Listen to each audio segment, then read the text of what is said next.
Nosotros, hermanos, continuamos entonces con el estudio del capítulo 22 de nuestra confesión de fe. Recordemos el título, que es el mismo de la confesión, que es de la adoración religiosa y del día de reposo.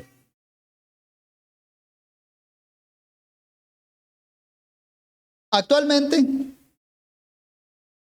estamos terminando lo que es el párrafo 6. Lo leo nuevamente para ustedes. Dice: ni la oración ni ninguna otra parte de la adoración religiosa está atada o se hace más aceptable por ningún lugar en que se realice o hacia el que esté dirigida ahora bajo el Evangelio, sino que Dios debe ser adorado en todas partes, en espíritu y en verdad, tanto en cada familia en particular, diariamente, como cada uno en secreto por sí solo, así como de una manera más solemne en las asambleas públicas, las cuales no deben descuidarse o abandonarse ni por negligencia ni deliberadamente, cuando Dios por su palabra o por su providencia llama a ello. Este párrafo nos hablaba entonces del lugar de la adoración. Recordemos, la cuestión geográfica entonces era que ahora bajo el nuevo pacto, la adoración a Dios no está restringida o no hay un lugar el cual esté regulado por Dios que nos diga vayan a adorar a tal sitio, sino que es una adoración más acorde a la esencia de Dios. ¿A qué voy con eso? La frase de Juan 4 que da el Señor Jesucristo: Dios es espíritu y los que le adoran deben adorarle en espíritu y en verdad. Ahí hay una secuencia lógica que el Señor nos da para la adoración. Es debido a que Dios es espíritu, es porque se le debe adorar en espíritu y en verdad. Ya como Dios es espíritu, eso implica que Él como tal no tiene límite alguno en cuanto a lo físico. A Dios no lo limita un cuerpo como a nosotros.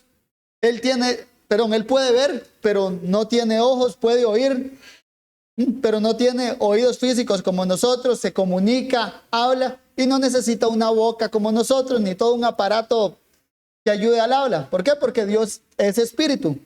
Lo físico no le impone límite alguno. Y eso en cuanto también a su presencia. Lo físico no le impone límite alguno, así que Dios está plenamente en todas partes y por ende se le puede adorar en cualquier lugar. Es la idea. Ahora, ¿a Dios se le puede adorar en cualquier lugar? Amén. Y en todo ámbito de la vida. ¿Y qué hablamos con eso? Cuando el párrafo nos dice, tanto en cada familia particular diariamente como cada uno en lo secreto por sí solo, así como de una manera más solemne en las asambleas públicas. Aquí los autores de nuestra confesión, entonces dijimos, tratan de englobar todos los ámbitos de la vida bajo los cuales está la adoración. Uno, el ámbito familiar. Es decir, dado que tenemos la libertad de adorar a Dios en cualquier lugar, es natural que en todos los hogares cristianos se adore a Dios todos los días. ¿Por qué? Es una de las libertades que tenemos bajo el nuevo pacto.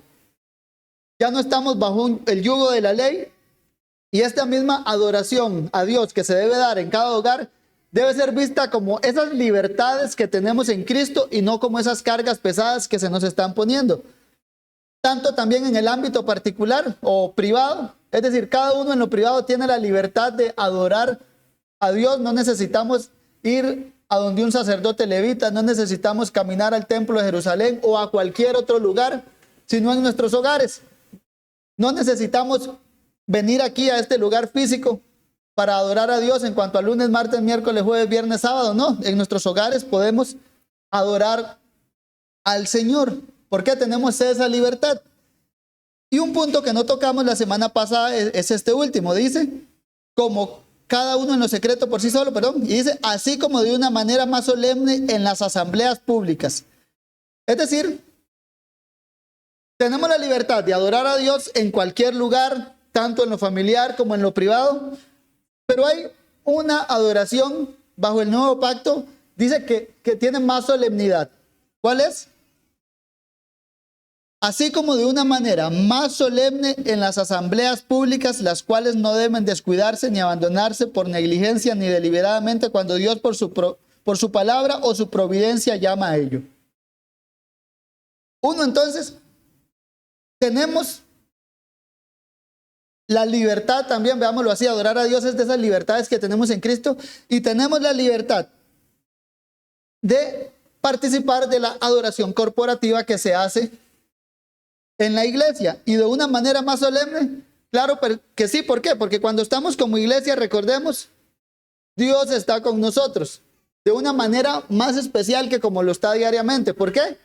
Habitaré en medio de mi pueblo, le dijo él, parafraseando la promesa que le dio a Abraham, que le dio a los profetas, que es Dios morando en medio de su pueblo. Entonces, cuando la iglesia está reunida, estamos así, el templo de Dios en este mundo, y por ende, el Espíritu de Dios está en este lugar. Ya no se manifiesta con humo como lo hacía en el Antiguo Testamento, ya no desciende esa columna dentro del templo, pero ciertamente por medio de la fe podemos decir que donde están congregados 2 o 3 en el nombre del Señor, ahí está Él.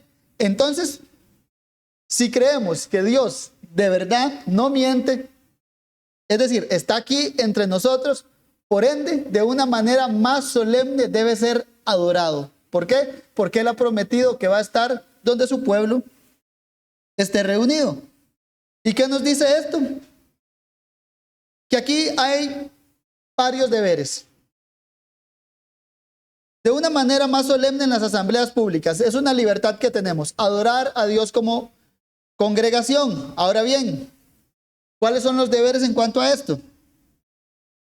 Las cuales no deben descuidarse o abandonarse ni por negligencia ni deliberadamente cuando Dios por su palabra o su providencia llama a ello. Entonces, las asambleas públicas, 1, no deben descuidarse. Lo contrario a ese descuido es, debemos ser diligentes. Se espera entonces que bajo la adoración del nuevo pacto los cristianos seamos diligentes en cuanto a la adoración pública que se hace a Dios. No se debe descuidar la adoración que se hace a Dios en su pueblo o abandonarse. Es decir, no podemos ausentarnos de la adoración pública, es sencillo. ¿Por qué? No debemos descuidarla ni abandonarla. Es el pasaje de Hebreos visto aquí, el dejar de congregarse como algunos tienen por costumbre. Lo estoy parafraseando, hermanos, porque es decir, no pueden abandonarse. Es decir, los autores de nuestra confesión ya aquí están viendo como inaudito que se abandonen las asambleas públicas. Es decir, las reuniones de la iglesia, los cultos de adoración, no se ausente. Es sencillo. ¿Y cómo lo va a hacer? No descuidándolo, sino siendo diligente. Se espera que usted y yo, como miembros del nuevo pacto, hagamos todo lo posible, todo lo que esté en nuestras manos. ¿Para qué? Para presentarnos a las asambleas públicas. Aquí, mis hermanos, siempre es bueno verlo de esta manera. Una vez vi como un rotulito, no sé, una cita. Era como que el asistir a la iglesia sea la excusa para no ir a ningún lado. Y así debe ser en lo general, digamos. ¿Estamos enfermos? Bueno, uno se mide de verdad. Si puedo ir, ya si es que estoy paralizado en cama, que no puedo levantarme, ya es Dios que me tiene así. Pero por lo general, si usted va enfermo a su trabajo, no debe descuidar las asambleas públicas. Mis hijos se enferman, yo me voy a trabajar y mis hijos se quedan enfermos en casa, no debo descuidar las asambleas públicas. Cada uno debe analizar su contexto a la luz de Dios, y ciertamente hay muchas cosas paralelas en este mundo bajo las cuales uno sí es diligente. Así que, más aún, como dice en nuestra confesión, más solemnes las asambleas públicas, las cuales no deben descuidarse o abandonarse, ni por negligencia ni deliberadamente. Es decir, podemos ser negligentes, claro que sí, pero no se debe hacer. Santiago, no recuerdo la frase, ahorita lo estoy parafraseando, dice, al que sabe hacer lo bueno y no lo hace, le es pecado. Una puede ser pecados de omisión, el que sabe hacer lo bueno y no lo hace. O otra puede ser, está hablando de la negligencia. El que sabe hacer lo bueno y no lo hace es negligente. Bueno, el que sabe hacer lo bueno y no lo hace, descuidando las asambleas públicas, le es pecado. Ahora bien, ¿qué nos dice? Las asambleas no deben descuidarse, ni ausentarse, ni abandonarse, cuando Dios por su palabra o su providencia nos llama a ello. Y esto ya nos sirve como de antesala al párrafo 7. ¿Por qué? Es ahí donde vamos a entrar a ver cuándo Dios llama a su iglesia a congregarse. Uno, por su palabra. Es decir, se está suponiendo aquí que Dios en su palabra nos llama particularmente a congregarnos. Y dos, por su providencia, Dios nos llama también a congregarnos. ¿A qué va esto? Dios nos llama a congregarnos un día en particular. Amén. Y por su providencia, queda a la deliberada providencia de Dios convocarnos, como para aterrizarlo un poco, a determinada hora o incluso a determinado día particular aparte del día del Señor. Dios por su providencia nos llama a congregarnos y se espera que la iglesia no descuide, ni abandone, ni sea negligente con el deber de las asambleas públicas. Y con eso, mis hermanos, como de antesala o de introducción, vamos a leer el párrafo 7 de nuestra confesión, que ya nos habla propiamente de el día en el cual se celebran las asambleas públicas de los cristianos. Dice así, párrafo 7. Así como la ley de la naturaleza es que, en general, una proporción de tiempo sea apartada por designio de Dios para la adoración a Dios, también por su palabra, con un mandamiento positivo, moral y perpetuo que obliga a todos los hombres en todas las edades, Dios ha señalado particularmente un día de cada 7 como día de reposo para que sea guardado santo para Él, el cual desde el principio del mundo hasta la resurrección de Cristo fue el último día de la semana. Y desde la resurrección de Cristo fue cambiado al primer día de la semana, que es llamado el día del Señor. Y debe continuar siendo guardado hasta el fin del mundo como el día de reposo cristiano, habiéndose abolido la observancia del último día de la semana.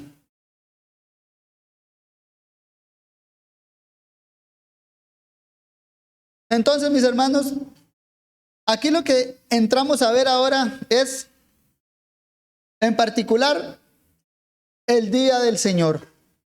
Las asambleas públicas, dicen, no deben descuidarse o abandonarse por negligencia o deliberadamente. Y ahora vamos a entrar en detalle cuando Dios ha dicho por su palabra y por su providencia que su pueblo debe adorarlo. Y aquí lo que vamos a ver entonces es el día de adoración. Primero lo vamos a ver a la luz de la revelación general, como vamos a ver. Después vamos a ver el día de adoración a la luz de la revelación especial. Entonces veamos primeramente la primera parte del párrafo, que dice así: así como la ley de la naturaleza es que, en general, una proporción del tiempo sea apartada por designio de Dios para la adoración a Dios. Notemos la frase particular, así como la ley de la naturaleza, ahí.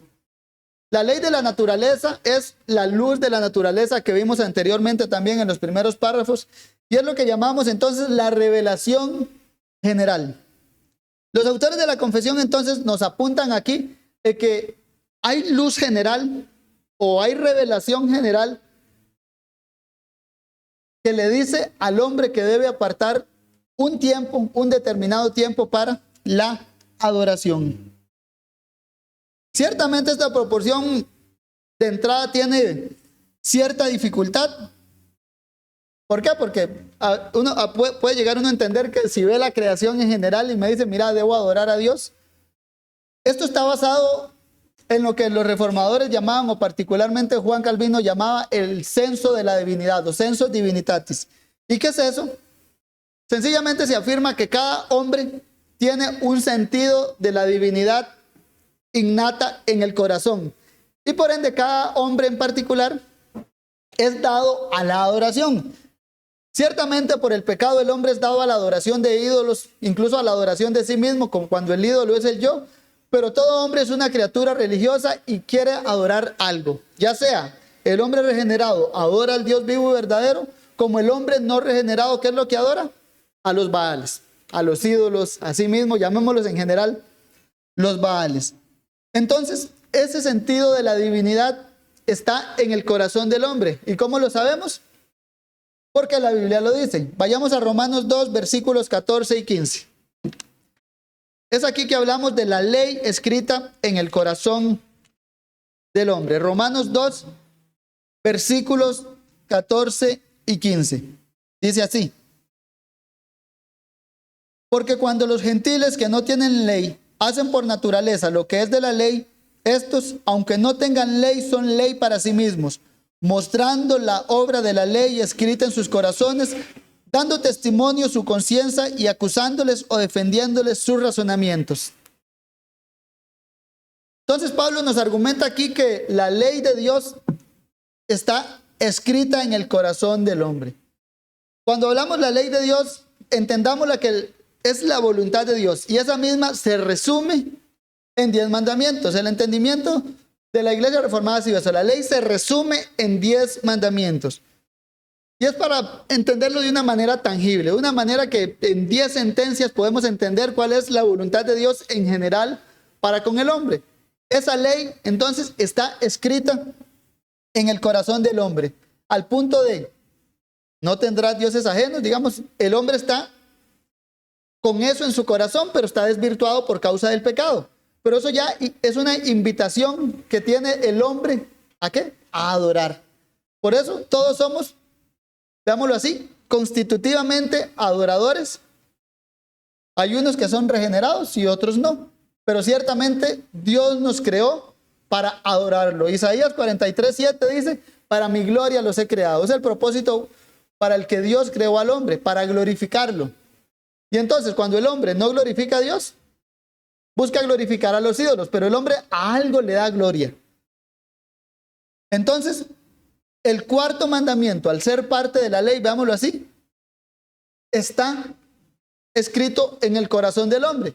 Así que naturalmente todo hombre aparta algún tiempo, ¿para qué?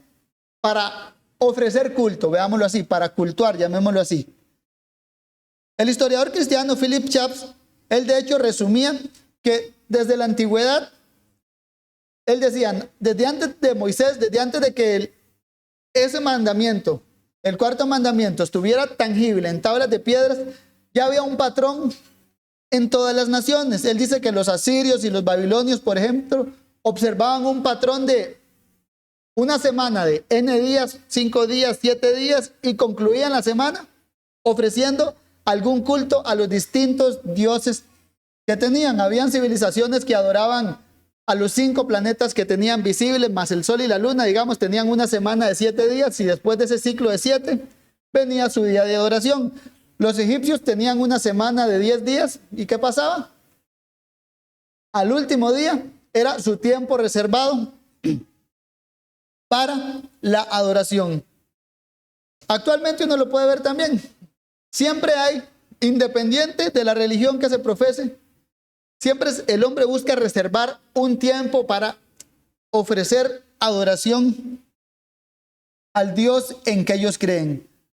¿Y por qué? Es algo natural, como lo dice nuestra confesión, la luz de la naturaleza, y por eso la confesión lo designa por designio de Dios. El designio de Dios es imprimir en el corazón del hombre ese sentido de la divinidad, el cual insta al hombre a adorar. Ahora bien, este designio de Dios en el corazón del hombre hay que adorar, digámoslo así. Esa ley natural escrita en el corazón del hombre, o esa luz natural, le dice al hombre, hay que adorar cada cierto tiempo. Se queda hasta ahí. Ahora viene entonces a entrar en juego lo que es la revelación especial. ¿Por qué? La revelación especial nos responde a preguntas como: ¿cuánto debe durar este tiempo designado de adoración? ¿Es un tiempo designado en particular? ¿Cada cuánto se debe hacer? Son cosas que la luz de la naturaleza no responde. La luz de la naturaleza responde: cada cierto tiempo el hombre adora al Dios vivo o a los ídolos, pero cada periodo de tiempo el hombre adora a algo. Y la revelación especial, particularmente entonces a los cristianos, nos dice el cómo adorar a Dios, el cómo conducir a esa ley natural escrita en el corazón que se va a mover a adorar. Entonces la revelación especial la encamina y le dice el cómo, enmarca la adoración bajo la revelación de Dios. Leo de nuevo esta primera parte de la confesión para ustedes. Dice así: así como la ley de la naturaleza es que, en general, una proporción de tiempo sea apartada por designio de Dios para la adoración a Dios, también por su palabra, con un mandamiento positivo, moral y perpetuo que obliga a todos los hombres en todas las edades, Dios ha señalado particularmente un día de cada 7 como día de reposo para que sea guardado santo para él. Recordemos una de las características de la revelación general, mis hermanos, y es que esta es incompleta. Es decir, no nos dice muchas particularidades en cuanto al cómo hacer ciertas cosas de Dios. Cómo adorar a Dios, por ejemplo. Incluso cómo reconciliarnos con Dios. Cosas que la revelación general no nos dice. La misma ley no nos dice. Tampoco. La revelación, entonces, especial es la que viene a suplir eso. ¿Y cómo lo hace? Los autores de nuestra confesión aquí citan Éxodo 28. Lo leo para ustedes. Éxodo 28 dice así: acuérdate del día de reposo para santificar, los 6 días trabajarás y harás toda su obra. También Dios por su palabra con un mandamiento positivo, moral y perpetuo. Éxodo 28. Éxodo 28 entonces es el texto de prueba que los redactores de la confesión usaron para esta frase. También Dios por su palabra con un mandamiento positivo, moral y perpetuo. En Éxodo 28, los autores de nuestra confesión vieron, un mandamiento que Dios nos da con su palabra, que es positivo, moral y perpetuo. La ley de Dios resumida en 10 mandamientos, mis hermanos, entonces tiene un mandato especial para la adoración. Y es: acuérdate del día de reposo. 6 días trabajarás y harás toda tu obra. Es decir, Dios nos pide, dámoslo así en resumen, mis hermanos, que reservemos la 7ª parte de nuestro tiempo para Él. De 7 días de la semana, un día para el Señor. De 168 horas que tiene la semana, apenas 24 horas, Dios nos las pide para Él. Dios demanda la 7ª parte de nuestro tiempo. Y para decir esto, entonces, ahora sí, los autores de nuestra confesión, por decirlo así, le meten fuerza. ¿Y cómo le meten fuerza? Diciendo que Dios lo ha revelado por medio de un mandamiento que es positivo, que es moral y que es perpetuo. La ley natural nos dice que debemos apartar un tiempo para adorar a Dios. Entonces, la revelación especial con un mandamiento positivo, moral y perpetuo nos especifica cuál es ese tiempo y cómo debe ser ese tiempo. De primera entrada nos dice debe ser un día. Acuérdate del día de reposo. Dios entonces ha reservado un día de cada 7 para ser adorado. Esto debemos tenerlo claro. Si lo vemos en horas, me gusta la conversión igual, de las 168 horas que Dios nos da semanal, Dios demanda 24 horas de cada uno de nosotros. ¿Para qué? Para que lo adoremos.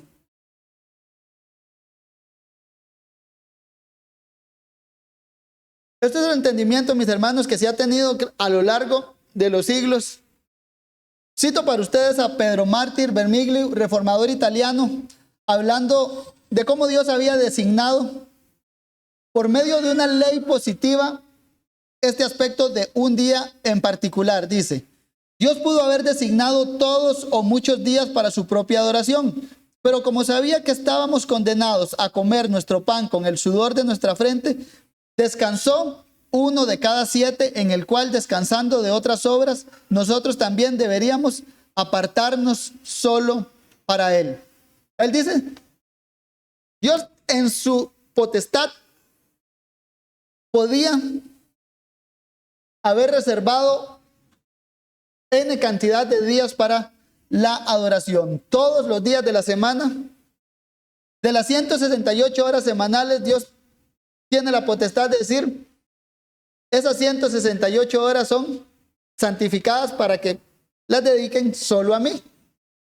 Pero Dios, dice el reformador italiano, al ver nuestro estado de pecado, que con el sudor de la frente tenemos que comer, que necesitamos reposo, dice, Dios tomó solo la séptima parte de nuestro tiempo para que la usemos para la adoración. Y esto es lo que entendemos entonces como un mandamiento positivo. Es decir, Dios ha dicho, uno, el hombre le debe adorar por medio de la revelación natural. Dos, el Señor por medio de su palabra, por un mandamiento, ha dicho que debe ser un día. Acuérdate del día. Este mandamiento implica que también es un mandato positivo. ¿A qué voy con eso? Aquí nuestra confesión se apoya en la distinción que se hacía o que se hace actualmente en las formas de la revelación de Dios. Hay leyes morales o leyes naturales en este caso y hay leyes positivas. Esta distinción es útil notarla. ¿Por qué? Después vamos a ver cómo nos va a ayudar mucho, sobre todo cuando vayamos a ver el cambio de sábado a domingo o de primer día versus último día de la semana. Cuando hablamos de leyes positivas, entendámoslo así como leyes ocasionales. Ya después vamos a ver. El Señor dijo aquí, acuérdate del día de reposo para santificarlo. Es decir, la naturaleza nos dice que hay que apartar un tiempo de adoración, amén, pero el mandamiento positivo nos dice que debemos santificar un día. Dios por un mandamiento positivo nos pudo decir deben santificar 2 días, deben santificar 3 días, etcétera. Ya, el mandamiento positivo, veámoslo así, arroja más luz a la luz natural. La luz natural dice, al impulso de nuestro corazón, adoren a Dios. El mandamiento positivo por su palabra da el detalle de un día de cada 7.